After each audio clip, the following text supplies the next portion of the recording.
আসসালামু আলাইকুম রহমতুল্লাহি অবরকাতুহু।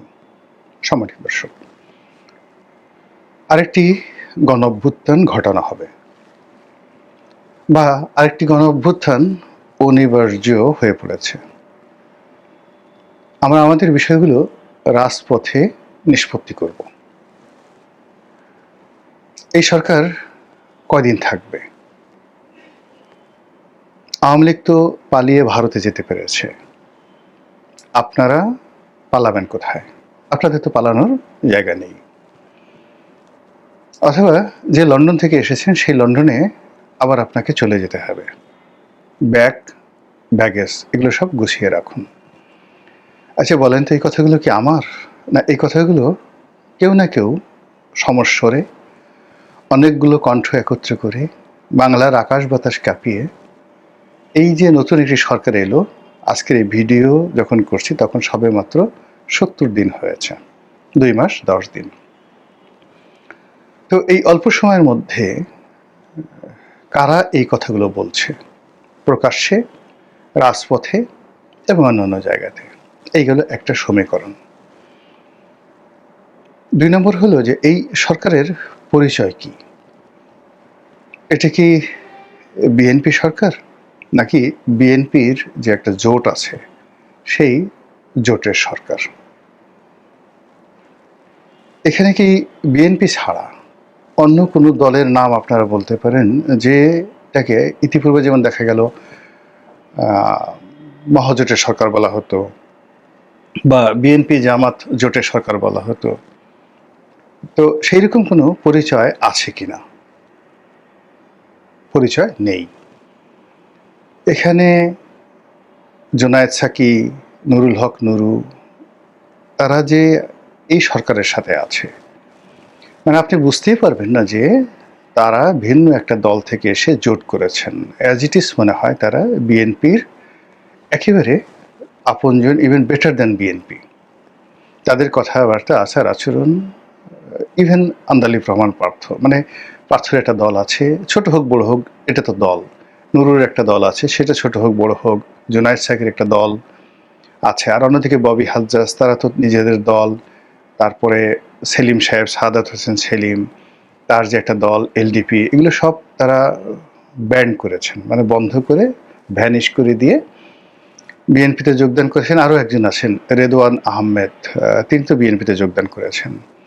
ফলে আসলে এই জোটটি মূলত এখন আর জোট হিসেবে নয়, এটা বিএনপি এবং গং, বিএনপি অ্যান্ড গং, তাদের সমমনা যারা লোক আছেন, আমরা এই কথাগুলো বলে থাকি, যাদের সঙ্গে রক্তের সম্পর্ক, তারপরে একত্রে তারা কাজ করে, জাস্ট অনেকটা গ্যাং হিসেবে নেতিবাচক অর্থে এটা ব্যবহৃত হলেও আইনের ভাষায় এটাকে বলা হয় বিএনপি অ্যান্ড গং। বাদী বা বিবাদী এবং তাদের যারা সঙ্গী সাথী আছেন তাদের মধ্যে যে একটা মহরম দহরম সম্পর্ক, মাখন মাখন সম্পর্ক, এই জিনিসগুলো বোঝানোর জন্য, উষ্ণ উষ্ণ সম্পর্ক, রক্তের সম্পর্ক, এই জিনিসগুলো বোঝানোর জন্য আইনের ভাষায় অমুক অ্যান্ড গং, কাদের অ্যান্ড গং, জাবের অ্যান্ড গং, এরকম জিনিসগুলো বোঝানো হয়। সেই দিক থেকে বিএনপি অ্যান্ড গং এর অর্থ যে বিএনপির সাথে যারা যারা আছে তাদের সবার সঙ্গে একটা জড়োয়া জড়োয়া ভাই, মায়ের পেটের ভাই, স্বামী স্ত্রীর সম্পর্ক, যেগুলো রাজনীতিতে ইতিপূর্বে যখন আপনারা শুনেছেন এরকম একটা ভাব বোঝায়। এবার বিরোধী দলে আসেন। বিরোধী দলের মধ্যে একটা জোট হয়েছে। সেই জোটগুলোর মধ্যে আপনি কাদেরকে কাদেরকে চেনেন? এখানে দুটো জোট, অর্থাৎ সরকারের একটা জোট আর বিরোধী দলের একটা জোট। বিরোধী দলের যে জোট আছে ওটাও কিন্তু সরকারের মতোই। এখানে এনসিপি আছে, জামাত আছে, আর কে কে আছে আমি তাদের নাম জানি না। 11 দলীয় জোট বলা হচ্ছে, কিন্তু অন্য যে দলগুলো আছে আমি তার নাম একটারও নাম জানি না। কিন্তু এনসিপিকে কি আপনার মনে হয় যে এটি জামাত নয়? বা জামাতকে মনে হয় যে তারা এনসিপির অভিভাবক নন, এরকম কি মনে হয় আপনার? ইট মিনস এখানে যে 11টি দল আছে, এই 11টি দল মনে হচ্ছে যে তারা একই মায়ের পেটে ভাই, অর্থাৎ জামাত অ্যান্ড গং। অথবা আপনি যদি এনসিপিকে ভালোবাসেন তাহলে এনসিপিকে আগে আনেন, তাহলে এনসিপি অ্যান্ড গং। বিএনপি অ্যান্ড গং versus Jamaat or NCP and গং, এই হলো আপাতত দৃশ্যমান পরিচয়। আচ্ছা, এখন এরা কি তলে তলে সমঝোতা করে ক্ষমতায় এসেছে? এটা আপনি আমি বলছি না, ওই পার্লামেন্টে যারা সংসদ সদস্য তাদের মধ্যে অনেকেই বলছেন যে এরা হলো আমি এবং মামু। আমি এবং মামুদের যে একটা সমঝোতা, সেই সমঝোতাটা কেমন হতে পারে? আগে যেমন একটা আমরা শুনেছি গৃহপালিত বিরোধী দল। গৃহপালিত বিরোধী দলের উদ্ভাবক জনাব হুসাইন মোহাম্মদ এরশাদ, প্রয়াত প্রেসিডেন্ট। আর এই গৃহপালিত বিরোধী দলের জনক একজন হল উদ্ভাবক, যিনি আবিষ্কার করেছেন, ইনভেন্টেড, জনাব হুসেইন মোহাম্মদ এরশাদ। আর এটার যে একটা থিওরি, অনেকগুলো ৮০-৯০টা দলকে একত্র করে, এখন যেমন ১১টা দল আছে, এরকম ৮০-৯০টা দলকে একত্র করে বাংলাদেশের প্রথম বিরোধী দলীয় যে নেতা বা বিরোধী দল, এটার যে জনক, ফাদার, পিতা, তিনি হলেন জনাব আসম আব্দুর রব। জাসদের একাংশে সভাপতি ছিলেন বা সাধারণ সম্পাদক ছিলেন, কিন্তু উনি আসলে জাসদ বড় ব্যাপার নয়, বাংলাদেশের কিংবদন্তির ছাত্রনেতা, মুক্তিযুদ্ধের ইতিহাস সৃষ্টিকারী একজন নেতা, যার যে বর্ণাঢ্য ইতিহাস, সেই ইতিহাস বাংলার রয়্যাল বেঙ্গল টাইগার, সেই ইতিহাস বাংলার সিংহ, সেই ইতিহাস বাংলার শেরে বাংলা। মানে আপনি যা কিছুই বলেন না কেন, আসম আব্দুর রব একটা ইতিহাস।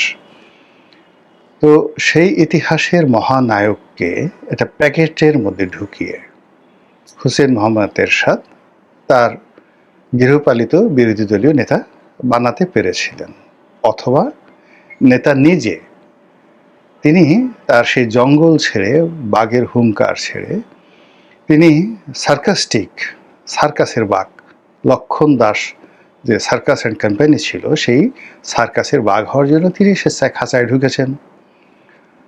তার সঙ্গে যারা খেলেছে তাদেরকে তিনি হা করে দিয়েছেন, যারা মুখের মধ্যে হাত ঢুকানো যায় তাদেরকে তিনি অনুমতি দিয়েছেন, বা তাদেরকে তিনি বলছেন যে আমি খেলবো, আমার পিঠে তুমি চলো, আমি কিচ্ছু বলবো না, আমার নখ নেই, দাঁত নেই, ইত্যাদি সব কিছু।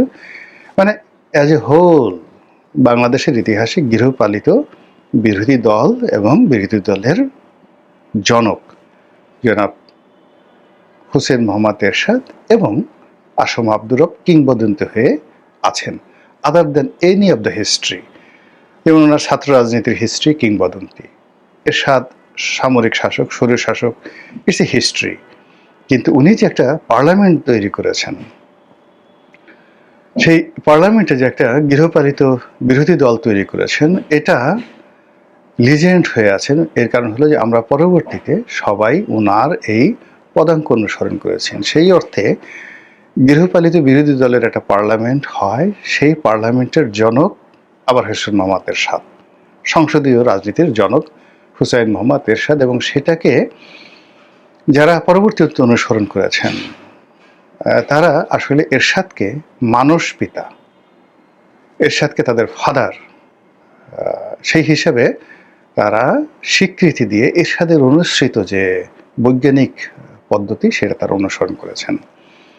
তো সেই দিক থেকে এরশাদ সাহেবের যে পার্লামেন্ট, অষ্টআশির পার্লামেন্ট, এটার যে তর্জন ছিল, গর্জন ছিল, এটা একদিকে আমি তো বললাম যে একদিকে হুসেইন মোহাম্মদ এরশাদ, আপনি তাকে যদি মানে যাকে বলা হয় জুলিয়াস সিজার হিসেবে তুলনা করতে পারেন, সেই তুলনায় সেই যে তাকে সার্কাসের বাঘ হিসেবে আসম আব্দুর রবকে তুলনা করতে পারেন।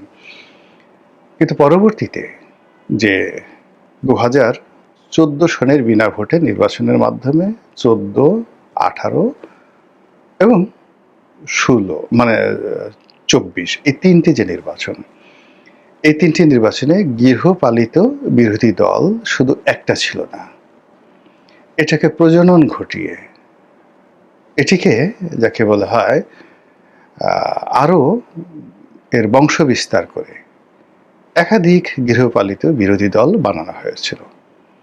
এবং সেটা জেনাতেন লোক নয়। আপনি চিন্তা করুন, এরশাদ সাহেব তো ছিলেনই, এরশাদ সাহেবের 3টা গ্রুপ, এরশাদ সাহেব, তার স্ত্রী, তারপরে তার ভাই, এই 3টা গ্রুপকে 3টি বিরোধী দলের সেকশন অ্যান্ড সাবসেকশন ধরতে পারেন। এরপর আপনি ধরেন ওয়ার্কার্স পার্টি, সেখানের আবার 2টো সাবসেকশন, একটা হলো ফজল হোসেন বাদশাহ আর একটা হলো রাশেদ খান মেনন। এরপরে ধরুন ইনু সাহেব, হাসানুল হক ইনু, তারও 2টো গ্রুপ, তিনি একটা গ্রুপের নেতৃত্ব দিতেন, আর একটা গ্রুপ সেই ছিলেন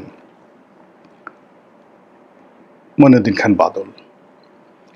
এরপরে ওই যে দিলীপ বড়ুয়া, যাকে মন্ত্রী বানানো হয়েছিল, তার একটা দল ছিল। এরকম অসংখ্য, মানে গৃহপালিত, এই গ্রুপ অফ গৃহপালিত বিরোধী দল। শেখ হাসিনা এটাকে এমন একটা জায়গাতে নিয়ে গেছেন, সেই বিরোধী দলের আগে যাকে আমি বাঘ বললাম, বাঘ সার্কাসে হওয়ার জন্য তারা সেই বিরোধী দলের সেই পোশাক পরে শেখ হাসিনার খাঁচায় ঢুকেছে মানুষকে রং তামাশা দেখানোর জন্য।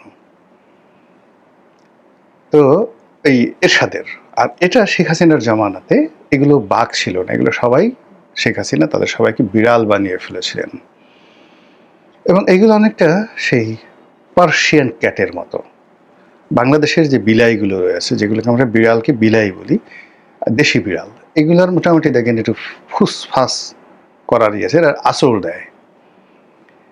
আঁচড় দেয় এবং মাঝে মধ্যে অবদ্ধ হয়, তারপর শেষে বিদ্রোহ করে আমাদের দেশের বিড়ালগুলো। কিন্তু আপনি যেগুলো পোষা পার্সিয়ান ক্যাট রয়েছে, এই বিড়ালের বিশাল বাঘের মতো মুখ, সারা শরীর ভরা পশম, এরা শুধু ক্যাট ফুড খায়, এমনকি মিউ মিউ করে না, দেখতে ভালো লাগে। ওই রকমভাবে শেখ হাসিনা তার যে বিরোধী দল, গৃহপালিত বিরোধী দল, তাদেরকে ওইভাবে বানিয়ে ফেলেছেন।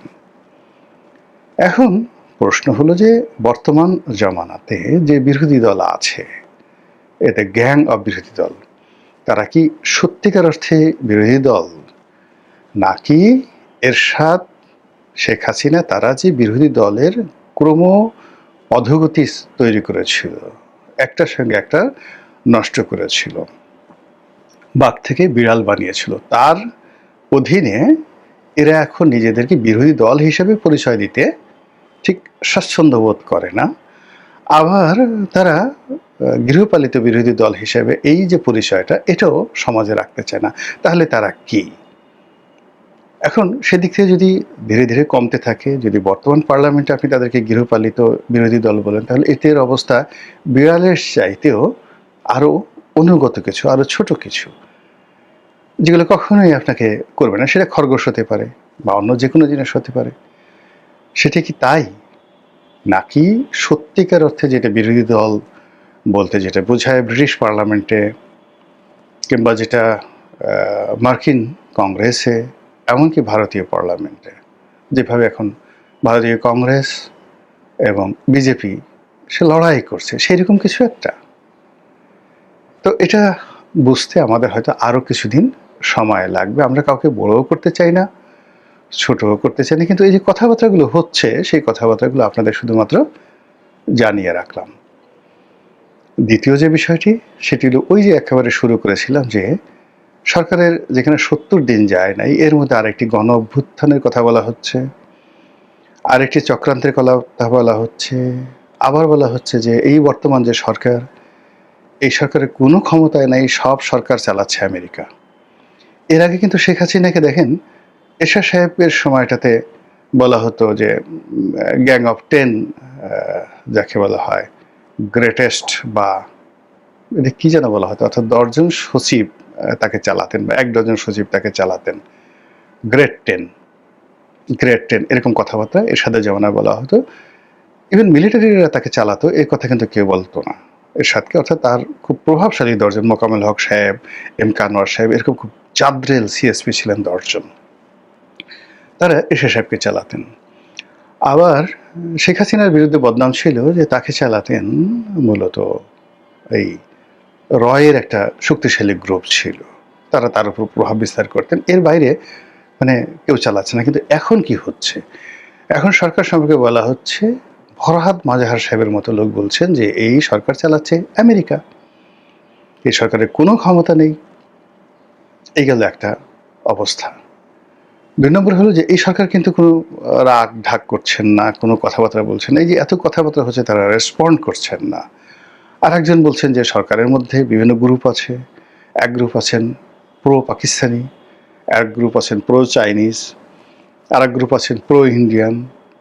একেবারে সরাসরি রয়ের রিক্রুট করা, রয়ের ট্রেনিং দেওয়া, রয়ের প্রকল্প বাস্তবায়নকারী। আরেক গ্রুপ বলছেন যে না, এদের মধ্যে এস আলমের যারা লোকজন আছেন, শেখ হাসিনার যারা লোকজন আছেন, আওয়ামী লীগের দালাল আছেন, যারা একটা সময় আওয়ামী লীগের জমানাতে ডিজিএফআই থেকে নিয়মিত পয়সা খেতেন, তারাও এই গ্রুপে আছেন।